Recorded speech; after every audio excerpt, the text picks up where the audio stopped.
Salam sejahtera bagi kita semua. Senang kembali berjumpa di dalam motivasi dan inspirasi Infinity Ministry. Bulan November ini kita mengambil tema besar, yaitu pemulihan Pondok Daud. Ya, atau boleh dikatakan restorasi Pondok Daud.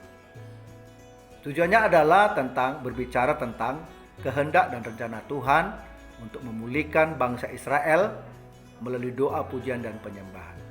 Itu sebabnya kerinduan Daud adalah Daud mendirikan Pondok Daud, keinginannya untuk menjadikan Tuhan sebagai pusat pujian dan penyembahan, serta pengagungan itu kembali kepada Tuhan.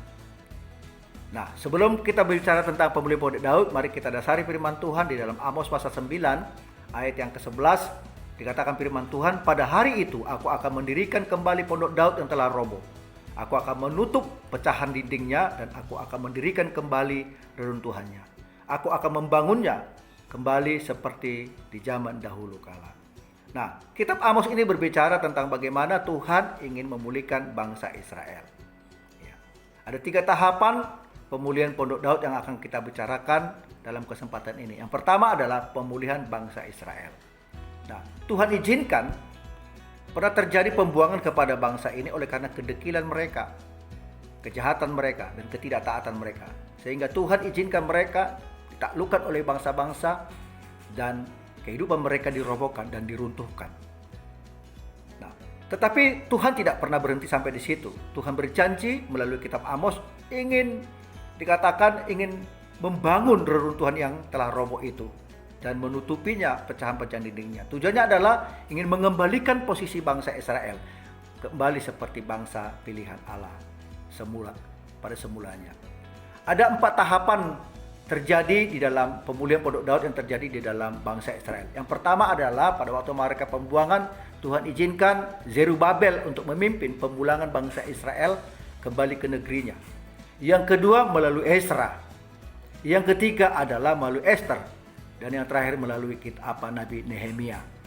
4 hal ini tujuannya adalah supaya mereka kembali, dibangun kembali hubungan mereka dengan Tuhan dan mendirikan kembali Pondok Daud yang telah roboh itu. Yang kedua, yaitu pemulihan Pondok Daud itu berbicara tentang pemulihan gereja Tuhan. Nah, gereja Tuhan zaman Perjanjian Baru itu, Pondok Daud itu ada di dalam Yesus Kristus. Jadi melalui penebusan Kristus di kayu salib itu adalah satu alat untuk memulihkan gerejanya, untuk mengembalikan bahwa pusat gereja harus kepada pujian, penyembahan, dan pengagungan itu dikembalikan kepada gereja tersebut. Yang ketiga adalah pemulihan doa, pujian, dan penyembahan itu kepada Allah melalui gerejanya, supaya umat tebusannya itu supaya kembali kepada gambar dan rupa Allah yang telah rusak. Jadi tujuannya adalah melalui Pondok Daud di dalam Perjanjian Baru itu adalah ada di dalam diri Kristus. Yaitu boleh dikatakan bahwa restorasi tabernakel of David itu adalah ada digenapi di dalam tubuh Yesus Kristus atau di dalam Yesus Kristus. Itu sebabnya Yesus menjadi kepala gerejanya. Untuk kita adalah tubuhnya. Melalui itu Bapak Ibu hamba Tuhan, ya, pemulihan Pondok Daud itu ketika kita mengembalikan pusatnya pusat terutamanya adalah pujian dan penyembahan kepada Tuhan dan menjadikan Tuhan satu-satunya menjadi pusat penyembahan yang utuh, maka gerejanya akan terjadi pemulihan yang seutuhnya. Mengapa ini terjadi? Karena sebentar lagi Tuhan akan datang. Jadi sebabnya gereja Tuhan, umat Tuhan harus mengalami apa yang disebut dengan pemulihan Pondok Daud, yaitu memulihkan hubungan gambar yang rusak itu dan dikembalikan kepada kebenaran kepada Allah. Kiranya melalui motivasi Infinity Ministry ini kita diberkati. Shalom.